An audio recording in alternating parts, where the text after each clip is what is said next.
Rekaman penyerangan di tengah reruntuhan di wilayah Donetsk ramai beredar di media sosial Telegram pada Senin 27 Maret 2023. Salah satu pejuang yang pemberani menghancurkan titik tembak angkatan bersenjata Ukraina seorang diri. Seperti yang terlihat dalam rekaman, tanpa ragu ia bergerak maju menembaki posisi militan Ukraina tanpa ditemani siapapun. Penuh percaya diri, ia bahkan menembaki target dari jarak yang sangat dekat. Hasilnya sesuai harapan, ledakan terus terjadi pada posisi target. Hingga video ini beredar, beragam komentar dituliskan warganet.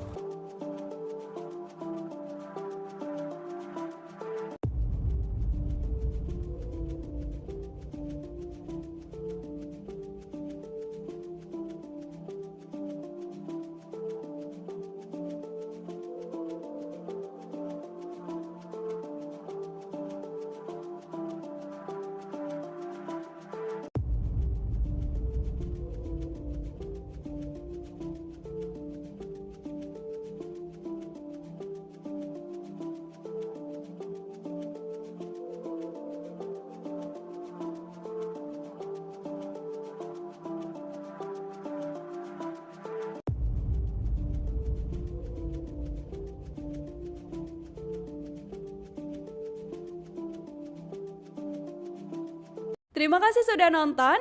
Jangan lupa like, subscribe, dan share ya.